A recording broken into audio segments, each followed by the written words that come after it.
In order to figure out where the Exodus actually happened, you have to figure out where the Red Sea crossing miracle happened. And there's multiple candidates going across the Gulf of Aqaba from Egypt into modern day Saudi Arabia. The most interesting candidate to me is Egypt's Nuweiba beach. Thanks to Google Earth and being able to look from above as we've never been able to before, this spot at Nuweiba beach on the Egyptian side of the possible crossing becomes almost obvious. You need a beach where you can fit millions of people. Those millions of people, the Hebrews, have to be blocked in by canyons, by the mountains, so that Pharaoh's army could have them trapped. The only place they could escape would be through the waters.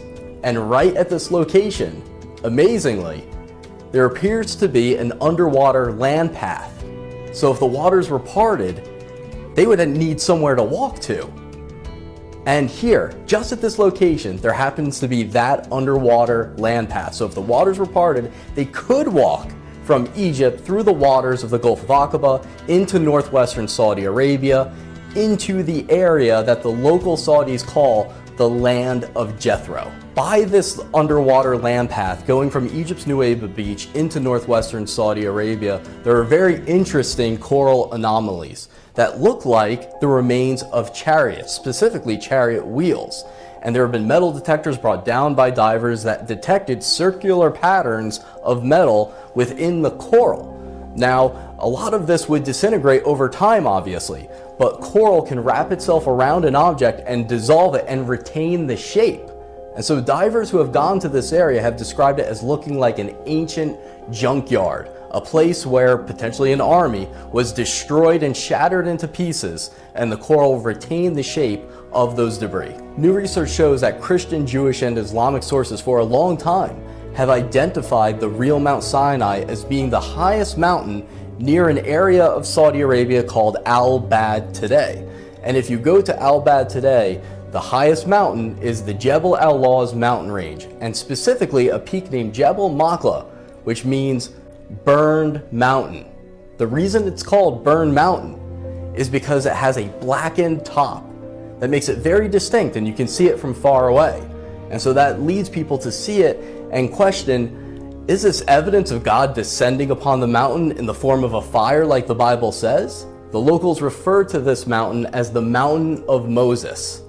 And they will tell you how generations after generations have known that this was the real Mount Sinai. In front of this mountain, just like the Bible says, you can see a collection of rocks that have inscriptions of people worshiping bulls.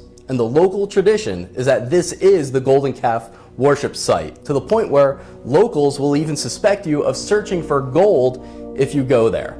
So we know from the book of Exodus that God tells Moses to set up an altar of uncut stone without steps at the foot of the mountain, and next to that altar to set up 12 pillars to represent the 12 tribes of Israel. When you go to the foot of this candidate for Mount Sinai, known as the Mountain of Moses, you come across an ancient altar where you could see where the animals would have been lined up for sacrifice. It is made of uncut stone and it has no steps. And next to it are the remains of about 12 marble pillars. One of the biggest miracles of the Exodus story that many people would find hard to believe is the story that God told Moses to go up to a rock and strike it with his rod so that water could pour forth and his people could have water to drink from who were dying of thirst. Amazingly, along this route to the possible Mount Sinai, you come across a gigantic split rock on top of a 100-foot hill, and the rock itself is between 40 and 60 feet high. When you climb it, you look like an ant next to it, and down the split in the middle and the rock below, it's smooth. The adjacent areas are all rough with different types of rocks. It's very bumpy. But then in this area, it looks like water poured forth from that rock, from the split, coming down the hill onto the ground below. And the local Bedouins, who have been told to keep people out and will actually confront you if you go there, will say that this is referred to by them as the split rock of Moses. At one point in my life, I thought that as human knowledge developed and as science developed, we would move further from the biblical account, that those would look more and more like myth. Now I see that it's looking more and more like an accurate historical. In order to figure